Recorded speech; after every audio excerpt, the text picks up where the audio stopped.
Movie के start में हमें एक फॉरेस्ट दिखाया जाता है जहाँ पर हम एक छोटी लड़की को देखते हैं जो सिर्फ 13 साल की थी, जिसका नाम था एनबो। इसको बहुत अच्छा हंटर बनना था, मगर इसको चीजें इतनी ज्यादा परफेक्ट नहीं आती थी, जिस वजह से वो खुद ही अपने ट्रैप में फंस जाया करती थी। वहीं दूसरी तरफ हम इस कबीले के चीफ को देखते हैं जिनकी बेटी का नाम जूमी था और ये एनबो की बेस्ट फ्रेंड थी। यहाँ पर जूमी के फादर उसको बताते हैं कि बहुत जल्द तुम्हें इस कबीले का चीफ बनना है, यानी कि तुम्हें इस कबीले का सरदार बनना होगा और जितनी भी चीजें इस जंगल में गलत हो रही हैं, अब तुम्हें ही वो सब चीजें संभालनी होगी, यानी कि तुम्हें सब चीजों को ठीक करना होगा। हम दूसरी तरफ एम्बो को देखते हैं जो खुद ही अपने ट्रैप में फंसी हुई थी। वहीं पर एम्बो के पास एक आदमी आता है जिसका नाम एंटॉक था और ये इस कबीले का सिक्योरिटी गार्ड भी था। यहाँ पर एम्बो इसको अपने आप को फ्री करवाने का कहती है, मगर एंटॉक इसको फ्री नहीं करवाता और कहता है कि आज सुमी की क्राउन सेरेमनी है और तुम उसमें नहीं पहुँच पाओगी। वहाँ पर सुमी अपनी बेस्ट फ्रेंड का वेट कर रही थी, मगर वो नहीं आ पाती क्योंकि वो तो फॉरेस्ट में फंसी हुई थी। अब यहाँ पर एम्बो जब बचने की कोशिश कर रही थी तभी उसको दो स्पिरिट्स दिखती हैं जो कि एनिमल्स की थी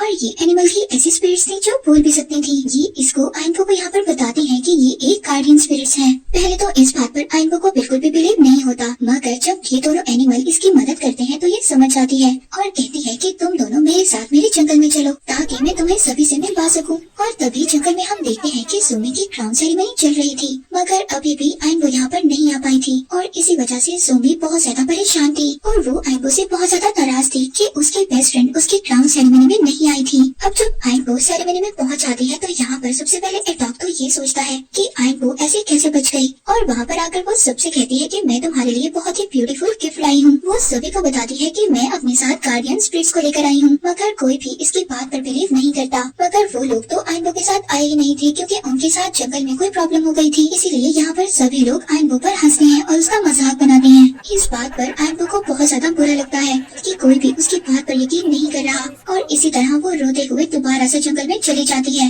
उसको एक ट्री के नीचे बैठना बहुत ज्यादा पसंद था। तभी वहाँ पर वो दोनों एनिमल्स भी पहुँच जाते हैं जिन एनिमल्स ने एम्बो की मदद की थी और यहाँ पर आकर ये एम्बो से माफी भी मांगते हैं। इन लोगों के दरमियान में आपस में बात होती है। वो एम्बो को बताते हैं कि तुम्हारे जंगल पर एक कर्ज है और वो कर्ज एक याकुराना का कर्ज है जिसकी वजह से सभी लोग आहिस्ता आहिस्ता मर रहे हैं। अब इस चीज का कर्ज एम्बो कहती है कि वो खुद हटाएगी। एम्बो पहुंच जाती है अपनी बेस्ट फ्रेंड सुमी के पास और सबको जाकर उसको बताती है, मगर उसकी बेस्ट फ्रेंड तो उस पर बिलीव ही नहीं करती। यहाँ पर हमें पता चलता है कि एम्बो एक ऑर्फन चाइल्ड थी और उसको एक जूनी नाम की लेडी ने बड़ा किया था। वो एम्बो से कहती है कि तुम बिल्कुल अपनी मदर जैसी हो। अब यहाँ पर वो लेडी जिसने एम्बो को बड़ा किया था कि मैं गार्डियन स्पिरिट्स पर यकीन करती हूँ और तुम्हारी मदर की बहुत सारी बातें हैं जो तुम्हें बतानी है और कल सुबह होने पर ये सारी बातें मैं तुम्हें जरूर बताऊंगी। अब इनकी बातें सुनकर एम्बो सो जाती है, मगर तभी इन दोनों की बातें एक काले धुएं में एक सांप सुन रहा था। अब अगली सुबह एम्बो जब उठती है तो सुमी के पास पहुँच जाती है। वो अपनी फ्रेंड को बताती है कि आज मेरी मदर के बारे में मुझे सब कुछ पता चल जाएगा कि मेरी मदर कैसी थी और इसी के साथ इस जंगल का कर्ज भी खत्म हो जाएगा। अब सुमी ना चाहते हुए भी एम्बो के पीछे पीछे चली जाती है। अब जब ये दोनों उस लेडी के पास पहुँचती हैं जिसने एम्बो को उसकी मदर के बारे में बताना था, तो उस लेडी की तो डेथ हो गई थी। तो वहाँ पर एटॉक भी मौजूद था और वो इनको बताता है कि इन सब के पीछे एम्बो का हाथ है।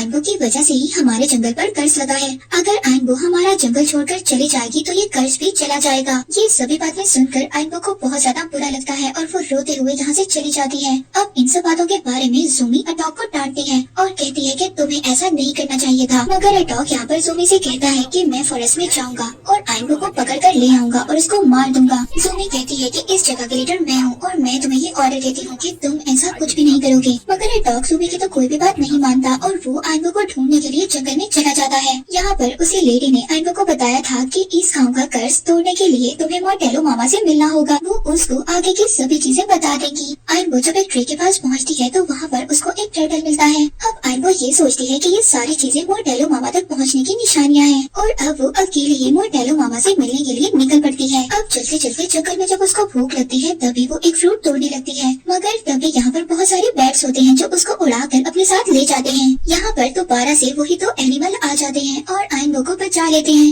अब एम्बो इन दोनों के साथ चलने के लिए तैयार हो जाती है। एम्बो यहाँ पर इन दोनों एनिमल से मिलकर बहुत ज्यादा रोती है और जूनी लेडी के बारे में बताती है कि वो अब मर चुकी है, वो जिंदा नहीं रही। ये दोनों एनिमल एम्बो को कहते हैं कि तुम्हें अब उन्हें अलविदा करना होगा। दूसरी तरफ जूमी ने जूनी लेडी को अलविदा कर दिया था और यहाँ पर वो चीफ के पास बैठी थी। वो उनको बताती है कि एटॉक ने मेरी बिल्कुल भी बात नहीं मानी। हालांकि मैं उसको जंगल में जाने से रोक रही थी, मगर उसने एक भी बात नहीं मानी। यहाँ पर चीफ सूमी से कहते हैं कि अब न्यू लीडर तुम हो, तुम 2 वॉरियर्स को अपने साथ ले जाओ और रेड डॉग को वापस ले आओ। अब सूमी यहाँ पर आइनबो को ढूंढने के लिए और रेड डॉग को वापस लाने के लिए जंगल में निकल पड़ती है। इधर वो दोनों एनिमल्स आइनबो को तीर कमान चलाना सिखा रहे थे, क्योंकि आइनबो को अभी भी सही तरह से तीर कमान चलाना नहीं आता था और अब ना ही उसके पास ज्यादा एरो बचे थे। मगर उन दोनों एनिमल्स में से एक एनिमल उसको एक एरो देता है और कहता है कि ये आगे जाकर तुम्हारे काम आएगा। अब ये सब लोग एक वाटरफॉल की तरफ पहुंच चुके थे। उस वाटरफॉल के दूसरी साइड पर जाने के लिए सबको मनाही थी, क्योंकि यहाँ पर याकुराना रहा करता था। याकुराना एक इविल स्पिरिट थी। अब आइनबो जब नदी की दूसरी साइड पर पहुँचती है तो वहाँ पर वो कुछ इंसानों को देखती है और उनके साथ बहुत सारी मशीनें थी जो फॉरेस्ट में माइनिंग करने के लिए निकली थी। और इसी के साथ यहाँ पर काम करता हुआ एक साइंटिस्ट भी आइनबो को देख लेता है। वो साइंटिस्ट इसको हिप्नोटाइज कर ही चुका था, मगर तभी वहाँ पर दोनों एनिमल आकर आइनबो को बचा लेते हैं। अब ये तीनों उस साइंटिस्ट से अपनी जान बचाते हैं और यहाँ से भाग जाते हैं, क्योंकि उस साइंटिस्ट के अंदर याकुराना की स्पिरिट थी। मगर अब क्योंकि इन तीनों के पास कोई और ऑप्शन नहीं था, इसलिए वो पानी में कूद जाते हैं। अब यहाँ पर एडॉग आइनबो को पकड़ लेता है।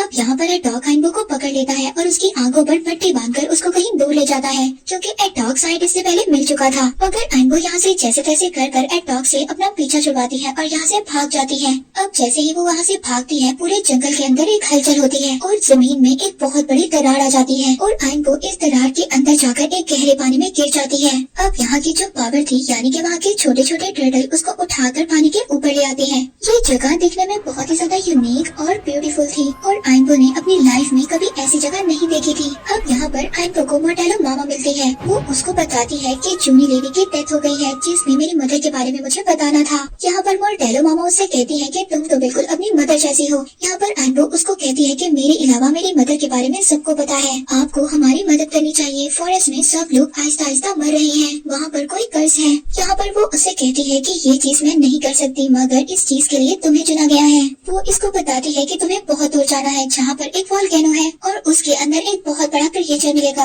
और वहाँ से तुम्हें एक मूनस्टोन मिलेगा। तभी आइनबो उसको बताती है कि मैं एक ट्री से बातें करती हूँ और मुझे ऐसा लगता है कि मेरी मॉम की सोल उस ट्री के अंदर है। तो इसकी सब बातें सुनकर मोर्टेलो मामा इसे कहती है कि वो मूनस्टोन ले जाकर तुम्हें उस ट्री को कट करना होगा। अब आइनबो यहाँ पर अकेले ही निकल जाती है उस बड़े से वोल्केनो पर चढ़ने के लिए। आइनबो रास्ते में इतनी ज्यादा थक जाती है कि वो गिर जाती है, मगर तभी उसको रास्ते में वो दोनों एनिमल मिल जाते हैं और यहाँ पर भी वो दोनों एनिमल आइनबो की मदद करते हैं। वो कहते हैं कि अगर तुम्हें उस बड़े से जायंट क्रिएचर से मिलना है तो तुम्हें उसके लिए एक प्यारा सा गिफ्ट लेकर जाना होगा, नहीं तो वो तुम्हें कभी भी मूनस्टोन नहीं देगा। वो दोनों उसको मशवरा देते हैं कि तुम इस ट्री को अपने साथ ले जाओ। अब वो दोनों एक कट के ऊपर उस ट्री को बांध देते हैं। अब आइनबो भी उसको धक्का लगाते हुए बड़ी सी वोल्केनो की तरफ पहुंच जाती है, मगर रास्ते में वो कर्ट नीचे गिर जाता है। इन लोगों को फिर से मेहनत करनी पड़ती है और उस कर्ट को दोबारा से ऊपर लेकर जाना पड़ता है। वहीं पर दूसरी तरफ सुमी वॉरियर्स के साथ जंगल में आ गई थी एडॉग और आइनबो को ढूंढने के लिए। तभी वहाँ पर उसको एडॉग और वही साइंटिस्ट मिलता है। अब ये साइंटिस्ट सुमी को बताता है तुम्हारे जंगल पर कोई भी बीमारी कोई भी कर्ज नहीं है, सिर्फ लोग बीमार हैं और मेरे पास मेडिसिन है जिससे वो लोग ठीक हो जाएंगे। और वो साइंटिस्ट कहता है कि तुम बस मुझे इसके बदले में ये बता दो कि तुमने जो ज्वेलरी पहनी हुई है ये गोल्ड मुझे कहाँ पर मिलेगा। सुमी इसको कहती है कि पहले तुम मेरे फादर को ठीक करो, उसके बाद मैं तुम्हें बताऊंगी कि ये गोल्ड कहाँ पर मिलेगा। दूसरी तरफ हम आइनबो और दोनों एनिमल्स को देखते हैं। वो लोग पहुँच जाते हैं उस जायंट क्रिएचर के पास। वो जाकर उसको कहते हैं कि हम तुम्हारे लिए एक बहुत ही प्यारा गिफ्ट लाए हैं और ये बड़ा सा ट्रे सिर्फ तुम्हारे लिए है। अब ये जायंट क्रिएचर इन लोगों से खुश होकर इनको मूनस्टोन दे देता है। अब आइनबो को ये लगता है कि ये मूनस्टोन तो ऐसे काम नहीं करेगा, इसीलिए अब वो क्रिएचर उस मूनस्टोन को एक नाइफ में बदलकर आइनबो को दे देता है। अब ये लोग ये समझ रहे थे कि मूनस्टोन को लेना तो बहुत ही आसान काम था, मगर ये इतना आसान काम थोड़ी था। वहाँ पर एक बहुत ही बड़ा वोल्केनो फट जाता है। ये तीनों अपनी जान बचाकर वहाँ से भागते हैं और इसी के साथ वो उस जायंट क्रिएचर का फैन भी ले लेते हैं। अब इस फैन पर आइनबो और छोटा एनिमल तो बैठ जाते हैं, मगर जब बड़ा एनिमल बैठने लगता है तो वो कहता है कि मेरा वजन बहुत ज्यादा है, इसलिए तुम दोनों इस फैन पर जाओ, मैं तुम्हें नीचे ही मिलूंगा। अब ये तीनों नीचे जाते हैं और एक जगह पर मिल जाते हैं। अब आइनबो वो मूनस्टोन ले जाकर उस ट्री तक पहुँच जाती है, पर तभी यहाँ पर सुमी आकर उसको मिल जाती है और ये दोनों एक दूसरे से मिलकर बहुत ज्यादा खुश होती है। सुमी उससे कहती है कि मुझे तो यकीन ही नहीं था कि हम दोनों कभी मिल भी पाएंगे। सुमी कहती है कि मेरे फादर की तबीयत बिल्कुल ठीक हो गई है और साइंटिस्ट ने हमें बहुत अच्छी अच्छी मेडिसिन दी है और तुम्हें मेरे साथ चलकर देखना चाहिए। आइनबो भी सुमी के पीछे पीछे चल पड़ती है उसके घर की तरफ। जब आइनबो सुमी के घर पहुंचती है तो वो एटॉक और साइंटिस्ट को देखती है। वो कहती है कि साइंटिस्ट ये बहुत ही बुरा इंसान है और ये जल्दी हमारे फॉरेस्ट को खराब कर देगा और यही याकुराना भी है जो हमारे फॉरेस्ट को खत्म करना चाहता है। मगर ज़ूमी उसको डांट देती है और कहती है कि तुम झूठ बोल रही हो, मैं तुम्हारी किसी भी बात पर यकीन नहीं करती। और वो कहती है कि ये साइंटिस्ट बहुत अच्छा है, इसने हमारी बहुत हेल्प की है। मगर आइनबो तो उसकी कोई भी बात सुनने को तैयार नहीं थी। वो जल्दी से अपने घर की तरफ भाग जाती है। वो साइंटिस्ट भी आइनबो का पीछा करते हुए उसके घर की तरफ पहुंच जाता है, मगर आइनबो जैसे तैसे कर अपनी जान बचा लेती है। अब यही चीज एटॉक भी देख लेता है। वो साइंटिस्ट एटॉक का गला पकड़कर उसको ऊपर उठा देता है। यहाँ पर एटॉक को ये बात समझ आ गई थी कि आइनबो बिल्कुल ठीक कह रही थी, ये साइंटिस्ट नहीं बल्कि ये तो याकुराना है, यानी कि ये एक इविल स्पिरिट है और जल्दी से उसको आइनबो की मदद करनी होगी। अब एटॉक जल्दी से भागकर आइनबो के पास आता है और उसे कहता है कि मैं तुम्हारी मदद करने के लिए तैयार हूँ।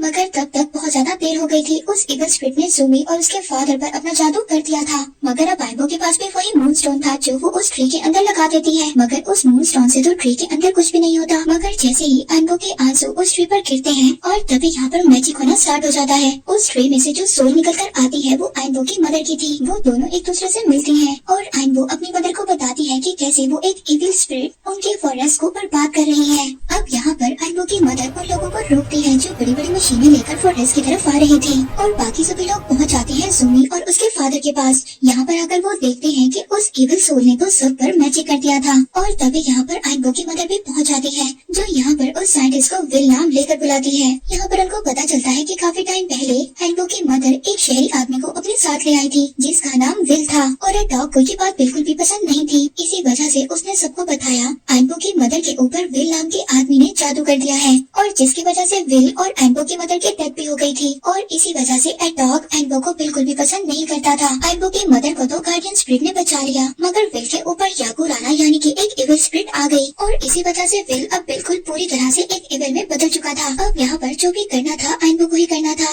वो इविल स्पिरिट देखते ही देखते यहाँ से ज़ूमी को उठाकर साथ ले जाता है। यहाँ पर आइनबो की मदर अपनी बेटी को इनकरेज करती है और कहती है कि तुम ही सिर्फ याकुराना को हरा सकती हो। अब आइनबो याकुराना पर एक बहुत ही अच्छा अपने तीर से निशाना लगाती है और उस पर अपना तीर चला देती है जिसकी वजह से याकुराना हमेशा हमेशा के लिए खत्म हो जाता है और उसमें से साइंटिस्ट और विल दोनों निकल जाते हैं। लेकिन ज़ूमी अभी भी उस क्रेन मशीन पर लटक रही थी। आइनबो उसको कहती है कि तुम नीचे कूदो, हम तुम्हें बचा लेंगे। यहाँ पर ज़ूमी को भी बचा लिया गया था। अब टाइम था आइनबो के पेरेंट्स के जाने का। आइनबो अपने पेरेंट्स से मिलती है और दोनों को अलविदा करती है। इसके बाद इसके पेरेंट्स की सोल उसी ट्रे में चली जाती है। अब ज़ूमी और आइनबो दोनों साथ हो जाते हैं और इसी तरह वो दोनों एनिमल्स भी जो आइनबो की मदद करते थे वो भी इनके साथ रहते हैं। और एटॉक ने भी आइनबो के पेरेंट्स से जाते हुए ये कहा था कि वो अब आइनबो का ख्याल रखेगा। और इसी के साथ ये मूवी यहीं पर एंड हो जाती है।